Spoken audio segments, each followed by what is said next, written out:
There are basically about 4 steps that I often take to know when to buy or when to sell a particular currency pair. Now, the first step is simply identifying the trend on the higher time frame. What I want to do on the higher time frame is to identify if price is going to the upside, or price is resting, or price is going to the downside. That's the first thing I want to understand, and it's often done on the daily time frame. Now, second thing I want to do is to identify the market structure. How is price moving? If price is moving to the upside, how is it moving to the upside? Is it creating higher highs or higher lows, or lower lows and lower highs? I want to understand the market structure that price is creating from a particular key level to another key level. Now, the third thing I want to identify is simply demand and supply. What is as price is moving? How is price inducing supply and demand zone? How is price creating the supply and demand zone? Where are the supply and demand zone? At what point is supply, and at what point is the demand? That's what I want to do. Now, after identifying supply and demand, I want to refine these supply and demand zones to become point of interest. That means a point of interest is simply a refined supply and demand zone. If I've identified a supply and demand zone and I refine them to a point of interest, then I want to apply the concept of liquidity. I'm going to show you that in this video. But before going to that, if you're seeing me for the first time, my name is Divine, and what I basically do on this channel is document how I trade and as well show you the mindset behind my strategy. If you're not frequently like this, I want you to hit the subscribe button. I'll be right back. Now, let me show you what pair I'll be looking at for this week. Today is Tuesday, 9th of July 2024, and I'm going to be analyzing this pair, and possibly we're going to be seeing what the outcome is going to be like, and we're going to be seeing where you're going to be heading to. The first thing I always want to do is to understand what price is doing on the higher time frame and then execute it on the lower time frame. It's as simple as that. What is price doing on the higher time frame? I'm going to use what price is doing on the higher time frame to understand what I'm going to do on the lower time frame. In this case scenario, I'm going to be using day time frame as my higher time frame. Now, on daily time frame, no matter what I see on the daily time frame here, price is likely going to be that going to the upside or is going to the downside, and we don't want our eyes to tell us what price is doing. That means we don't want to use our eyes to see if price is going up or price is going down. We want to use the trend. What's the trend line saying? The trend line is going to tell us if price is going up or if price is going down, and we want to simply zoom in so we're able to see the bigger picture or the overall picture of the market. Then we can identify what price is doing. And for us to be able to identify what price is doing, we want to use the trend line. And we want to use trend line to draw our support and our resistance. At this point here, we can see that price was basically in an uptrend. That means price was simply respecting resistance. If price comes to this trend, it buys. It comes to this trend, it fails at this point. But price was respecting this whole trend all of this while. Why? Because it buys from this point, came back here as a support, as a resistance, came back here as support. So price was respecting this whole point, came back to this point as a support, buys. It comes here, it buys. It's here now, it's buying. Now, for every support, there's a resistance. So basically, if I'm to identify the resistance at this point here, I can simply say that at this point too, this point is the resistance. Remember, it mustn't be perfect. You can draw it this way, or you can choose to draw it this way. So long it has 3 touches above, it is very valid. In this case scenario, we'll have 1 touch, 2 touches, 3 touches. So it's a valid support, resistance. So basically, I've identified my support here. I've identified my resistance. We want to interpret what price is doing at every point of support and at every point of supply. In this case scenario, you look at this point, I see that price is respecting support and price is respecting resistance. So if price gets to particular support, it buys, and if you get to a particular resistance, it sells. Having identified this and having made this observation, what you want to understand now is to understand the key levels. Key level are simply area you want to put your focus on. You want to focus on what price have done from this key level here to the next point of key level. And where are the key levels? If you look closer at this point, you can clearly see that this point is the resistance key level, and this point is the support key level. So having identified this key level, we're going to be moving this trend line that we drew at this point, because the trend have already said what price is doing.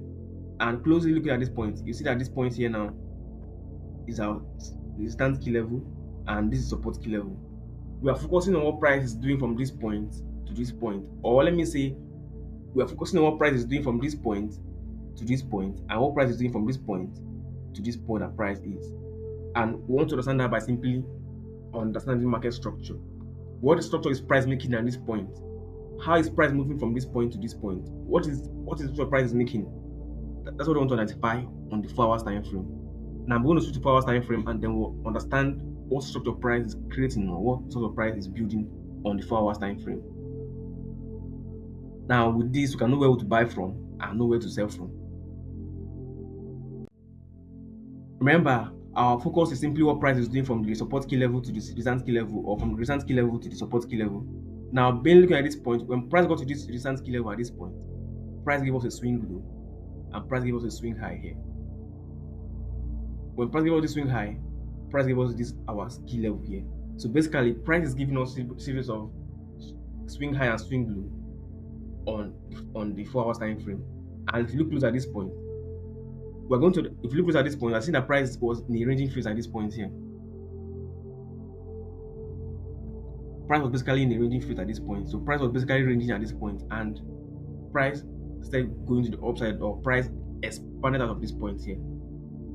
So basically, we are not able to identify, we are able to identify the swing low and the swing high in this point here, in this our trade, in this 4 hours time frame.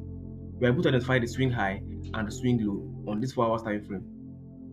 The next thing we want to do now is to identify supply and demand zone. If you look closely here, where we can only see supply and demand zone is simply here, where there's a drop, there's a base, and there's a rally. And now this rally engineered or induced liquidity of at this point here, this equal highs here.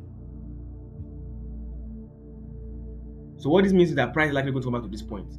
At one point or the other, price is likely going to come back to this point. Is that price start going to the upside and tap into these points here and sell off? Because this point is also a supply.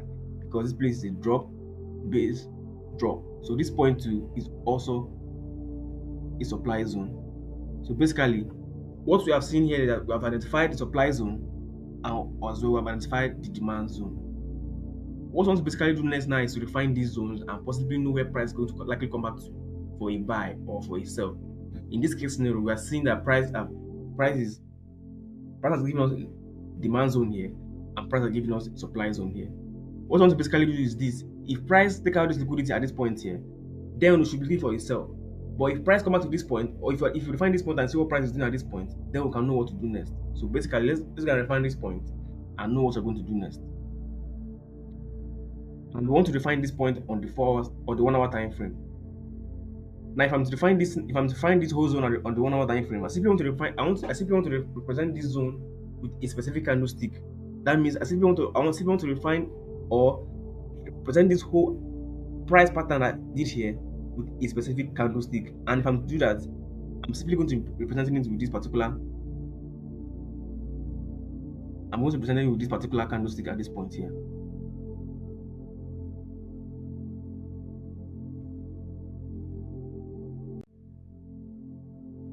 With this particular candlestick at this point. So basically, this point now is my point of demand, and I'm interested in what price is going to do if price come back to this zone, because price gave us a demand zone which was a rally based rally, and I'm expecting price to come back to this zone for us to continue the demand or for us to continue the buy. So basically, what I want to simply do now is understand what price is doing at this point by simply understand how price is engineering liquidity at this point. Now, for me to buy from this zone here, I simply want to see price engineer liquidity. And how do I want to see price engineer liquidity? Now, I'm clearly seeing a trend line at this point here. There's a trend at this point here, and price have been respecting this trend and opting up price have that trend. So what I'm expecting now is this: I'm expecting price to come back to this zone and induce liquidity at this point, sweep the liquidity, and then continue to the upside. So basically, what I want price to do is this: before I buy from this demand zone is this. I simply want price to come back to this point here, use this swing low here and create an equal lows, give me a chain of character, and then buy. Do you understand? And my entry be? My entry is going to be when price have swept the liquidity, maybe from this point, price swept into this point, and this is going to be my entry. My stop loss is going to be below this swing here, 30 pips, and my take profit is going to be here as TP1. And I'm possibly going to target this place as TP2. So basically, an entry for me on this Euro USD is to simply wait for price to induce liquidity around this area or give me a confirmation that price is likely going to start buying. Then I'll be looking for buys. And what's the confirmation? For price to sell to this point, give us an equal low, sweep the liquidity, and then proceed to the upside. And I'm basically going to be looking for this trade, take entries. Now, because I'm not guaranteed that it's going to work or going to hold, I'm going to always apply a very good risk management on this trade. That means I'm going to be applying a very proper risk management to avoid losing more than I can afford. The most important thing in this trading is for you to be able to apply a very good risk management on every of your trade. If you're able to apply risk management on your trade, you hardly make or incur bigger losses. So no matter what you explain on the chart, it is not guaranteed. Nothing is guaranteed on the chart. What keeps you leverage or what gives you ahead of them is simply understanding how to apply what's it called, risk management. I think that will be all for this video. I'll see you on the next video. Peace.